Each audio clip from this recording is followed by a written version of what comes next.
Xəlil və Ulutürkdən bir şey oxuyayım. Mən bilmirəm, işçisən, həkimsən ya dilçisən, bircə budur bildiyim. Xalqının qüdrətini, fikrinin, əsrlərin ardından bizim əsrə gətirən müqəddəs bir elçisən. İhtiyac var mı sənin tərifliyim dilini? Kaşgarlı Mahmudunu, Bağdatlı Füzulini, ehtiyac var mı deyim sənin ana dilində yaşar şərq əzəməti, ehkam cəbhələrini darmadağın eləmiş, alqanını zülmətə işıq kimi çiləmiş Nəsiminin qüdrəti, başında ağ çalması, aya, ulduza dəyən, Təbrizdəki nitqi ilə Tehranı silkələyən xiyabani vüsəti.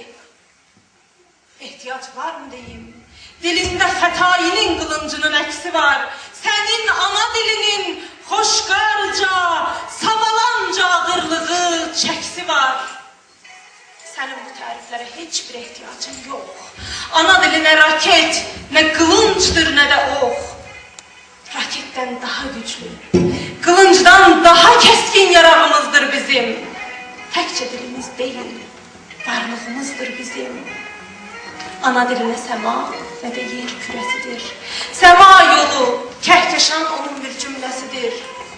Sən qulaq ver, könlündən qopub gələn bu əmrə.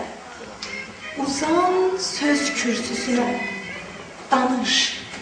Elə danış ki, sözün alova dönsün yumruqların dəmirə. Danış ki, yer üzündə elə bir xalq yaşayır. Qəhrəman sinəsində cırtdanların əli ilə çəkilən dağ yaşayır. Özü fildir, belində tülküləri daşıyır.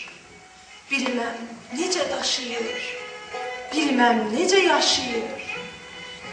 20-ci əsrdə qovuşarkən insanlıq hər arzuya, məqsədə, nəsimisi dünyaya sığışmayan milləti kimlərdir həsrət qoyan barı 4-cə sinifli ana dilli məktəbə? Yad məktəbə verilir umudumun qalası, o qara qaş, qara göz, qəhrəman türk balası. Ona öz tarixi yox, yad tarixi keçilir. Sinif-sinif boy atmır, sinif-sinif kiçilir. Gözlərindən aslanır kör hörümçək torları. İldırımlar doğrasın əksi miniatorları. Mənim bacım, qardaşım, ildırımım, göz yaşım.